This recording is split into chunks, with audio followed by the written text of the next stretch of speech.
അഞ്ചാമത് ലോക കേരള സഭയാണ് കഴിഞ്ഞ 3 ദിവസങ്ങളായി തലസ്ഥാനത്ത് നടന്നുകൊണ്ടിരിക്കുന്നത്. അപ്പോൾ എന്താണ് അഞ്ചാം ലോക കേരള സഭയിലെ വിശേഷങ്ങൾ എന്നാണ് അറിയാനുള്ളത്. ഇന്ന് അതിന് സമാപനം കുറിക്കുകയാണ്. രാവിലെ 9 മണിയോടുകൂടി തന്നെ വിവിധ സെഷനുകൾ ആരംഭിക്കും.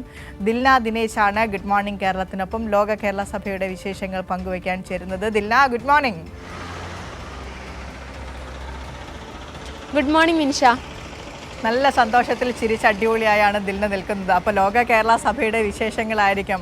അത്രയേറെ പ്രത്യേകതയുണ്ട് അഞ്ചാം ലോക കേരള സഭയ്ക്ക്. പ്രവാസികൾക്ക് വേണ്ടി എന്തൊക്കെ പദ്ധതികൾ, എന്തൊക്കെ ചർച്ചകൾ, എന്തൊക്കെ സെഷനുകളാണ് കഴിഞ്ഞ 3 ദിവസങ്ങളായി നടക്കുന്നത്. ഇന്നത്തെ പ്രധാനപ്പെട്ട സെഷനുകളൊക്കെ എങ്ങനെയാണ്? സമാപന സമ്മേളനം, മറുപടി പ്രസംഗം, മുഖ്യമന്ത്രി എത്തുന്നുണ്ട്. പറയൂ. വിനിഷായി പറയുന്നത് പോലെ ഇന്ന് ലോക കേരള സഭയുടെ സമാപന ദിവസമാണ്. കഴിഞ്ഞ 2 ദിവസമായി നടന്നുകൊണ്ടിരിക്കുകയാണ്. കേരള നിയമസഭയിലെ ശങ്കരനാരായണൻ തമ്പി ഹാളിലാണ് കഴിഞ്ഞ 2 ദിവസമായിട്ടും നടന്നുകൊണ്ടിരിക്കുന്നത്. എല്ലാ തവണത്തെ പോലെയും പ്രവാസി പുനരധിവാസ പദ്ധതിയും തൊഴിൽ പ്രശ്നങ്ങളും വിസ പ്രശ്നങ്ങളും ഒക്കെ തന്നെ ഇത്തവണയും ചർച്ചയായിട്ടുണ്ട്. ഇപ്പം നമുക്കറിയാം, ആദ്യത്തെ ലോക കേരള സഭ 2018 തുടങ്ങുമ്പോൾ 35 രാജ്യങ്ങളിൽ നിന്നുള്ള പ്രതിനിധികളായിരുന്നു ഉണ്ടായിരുന്നത്. അത് ഇത്തവണ ഈ 5ാം പതിപ്പിൽ വന്ന് എത്തി നിൽക്കുമ്പോൾ 125 രാജ്യങ്ങളിൽ നിന്നുള്ള 500-ലധികം പ്രതിനിധികളാണ് ഇത്തവണ ഉണ്ടായിരിക്കുന്നത്. വിവിധ മേഖലകളിൽ, വിവിധ വിഭാഗങ്ങളിൽ, വിവിധ സംഘടനയെ പ്രതിനിധീകരിച്ചുകൊണ്ട് വ്യക്തി അധിഷ്ഠിതമായി ഒക്കെ തന്നെ ഇത്തവണ ലോക കേരള സഭയ്ക്ക് ഒരുപാട് പ്രവാസി മലയാളികൾ എത്തിയിട്ടുണ്ട്. പ്രവാസി മലയാളികളെ എന്നും സർക്കാർ ചേർത്ത് നിർത്തും, അല്ലെങ്കിൽ പ്രവാസി മലയാളികളുടെ ആവശ്യങ്ങൾക്ക് എന്നും സർക്കാർ ചെവി കൊള്ളുന്നുണ്ട് എന്നതിൻ്റെ ഏറ്റവും വലിയൊരു തെളിവാണ് ഈ കഴിഞ്ഞ 3 ദിവസം കേരള നിയമസഭയിൽ നടന്നുകൊണ്ടിരിക്കുന്നത്.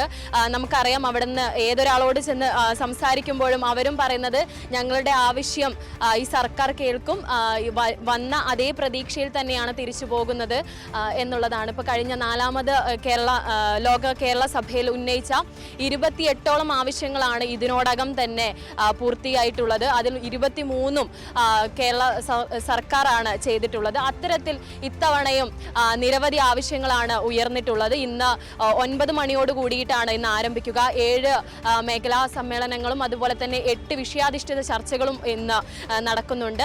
മുഖ്യമന്ത്രി പിണറായി വിജയൻ പങ്കെടുക്കുന്നുണ്ട്. ഏകദേശം 3 മണിയോട് കൂടിയായിരിക്കും സമാപന സമ്മേളനം ഉണ്ടാവുക. സ്പീക്കർ AN ഷംസീർ ആയിരിക്കും സമാപന സമ്മേളനം ഉദ്ഘാടനം ചെയ്യുക. വിനിഷ.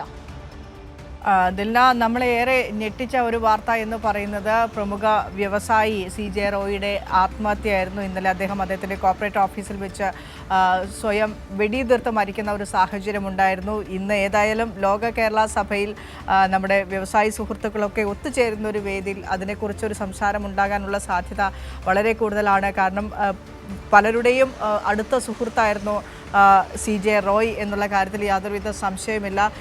പ്രവാസികൾക്ക് വേണ്ടി കേരള സർക്കാർ എന്തും ചെയ്യാൻ തയ്യാറായി നിൽക്കുമ്പോഴാണ് കേന്ദ്ര ഏജൻസികൾ ഇത്തരത്തിൽ വ്യവസായികളെ അവരുടെ ഏജൻസികൾ ഉപയോഗിച്ച് വേട്ടയാടുന്നത്. അപ്പോൾ അത്തരത്തിലുള്ള കേന്ദ്ര ഏജൻസികളുടെ ED റെയ്ഡിനെതിരെ, ആദായ നികുതി വകുപ്പ് റെയ്ഡിനെതിരെയൊക്കെയുള്ള ഒരു ചർച്ചയും വിഷയവും അജണ്ടയായി വരാനുള്ള ഒരു സാഹചര്യവും സാധ്യതയും ഒക്കെ ഉണ്ടോ 5ാം ലോക കേരള സഭയിൽ, പ്രത്യേകിച്ച് ഇങ്ങനെ ഒരു സാഹചര്യത്തിൽ CJ റോയിയുടെ ആത്മഹത്യയുടെ പശ്ചാത്തലത്തിൽ?